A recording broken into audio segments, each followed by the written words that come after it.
జ్ఞానసేతు ఆధ్యాత్మిక ఛానల్కు స్వాగతం.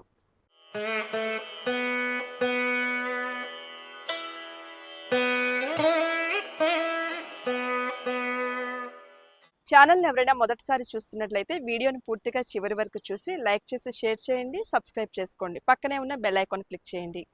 నిత్య జీవితంలో మీకు ఎదురయ్యే అనేక ధర్మ సందేహాలను కామెంట్ రూపంలో తెలియచేయండి. ప్రముఖ జ్యోతిష్య వేద పండితులు గణపతి శివాచార్య స్వామి గారు మీ ధర్మ సందేహాలకు సమాధానాలు తెలియజేస్తారు. నమస్కారం గురుగారు. శుభోహం. గురుగారు, శ్రీకృష్ణ జన్మాష్టమి రోజు చిన్నపిల్లల్ని కృష్ణుడి అవతారంలో చాలా అందంగా ముస్తాబు చేస్తారు కదా, దానిలో ఉన్న ఆంతర్యం గురించి తెలియచేయండి. మనము ప్రధానంగా శివకేశవులనిద్దరినీ కూడా మనం మన జీవిత కాలంలో పూజ చేస్తూ ఉంటాం. అయితే విష్ణు అంటే పూర్తి లౌక్యం, శివుడు అంటే పూర్తిగా రౌద్రం అనేటువంటి విషయాన్ని మనం ఎప్పుడూ అనుకుంటూ ఉంటాం. అయితే చిన్నపిల్లల్లో చాలా మృదువైనటువంటి లౌక్యం ఉంటుంది. లౌక్యం అంటే ఒకవేళ నాన్న కొడతాడేమో అనే సందేహం వచ్చిందనుకోండి, వాళ్ళు పాక్కుంటూ వాళ్ళకి చిన్న వయసు కూడా కొంత జ్ఞానం అనేటువంటిది, కొంచెం లౌక్యం అనేటటువంటిది వస్తుంది. ఎవరి ద్వారా వస్తుంది ఆ లౌక్యం అంటే విష్ణుమూర్తి ద్వారానే పిల్లలకి ఆ లౌక్యం వస్తుంది. నాన్న కాస్త కోపంగా ఉన్నాడు, కాస్త అమ్మ మీద అరుస్తున్నాడు అనగానే ఒక 8 నెలలు 9 నెలలు లేదా ఒక సంవత్సరం నిన్న పిల్లవాడు పాక్కుంటూ తిరిగి గదిలోకి వెళ్ళిపోతాడు. అటువంటి లౌక్యంతో కూడుకున్న బాల్యం చాలా బాగుంటుంది. అయితే ప్రతి తల్లికి కూడా తన పిల్లవాడు కృష్ణుడులానే భావిస్తుంది. మరి తానుగా యశోదామాతగా తన బిడ్డని సాకుకుంటూ ఉంటుంది. ఈ చిన్న వయసులో పిల్లలు చేసేటటువంటి లీలలు కానీ అల్లరి కానీ చాలా చమత్కారంగా విశేషంగా ఉంటాయి. కానీ కృష్ణుడే, మన పిల్లలే. ఎంత అలంకరించినా కృష్ణుడు చేసిన అల్లరి వేరు, కృష్ణుడి యొక్క ఆలోచన శక్తి వేరు. అలాగని మన పిల్లలకి కృష్ణ పరమాత్ముడి యొక్క అనుగ్రహం ఖచ్చితంగా ఉంటుంది. కాబట్టి సకల లీలలు కూడా వాళ్ళల్లో ఆవాహన అవుతూ వెళ్ళిపోతూ ఉంటాయి.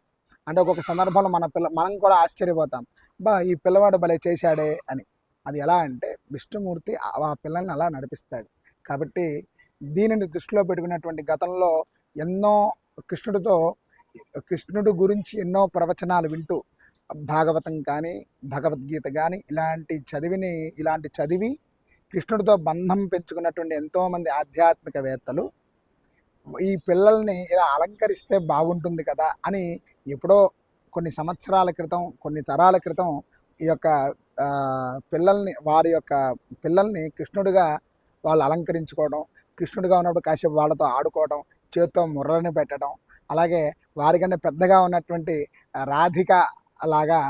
రాధాలాగా ఊహించుకుంటూ ఆ పిల్లవాడిని వాళ్ళ చేతిలో పెట్టడం, ఈ ప్రకారంగా కృష్ణుడు వాళ్ళతో ఆడటం, అలాగే పిల్లవాడిని మధ్యలో ఆడుకుంటూ ఉండగా చుట్టూ గోపికల్లాగా అలంకరించి వాళ్ళ చుట్టూ కూడా తిరగటం, ఇలాగా ఒక ఆట. ఇక క్రమేణా అది ఈ రోజు వరకు కూడా పిల్లల్ని అలంకరించుకుంటూ ఫోటోలు తీసుకుని వాటిని భద్రపరిచేటటువంటి స్థితికి చేరింది.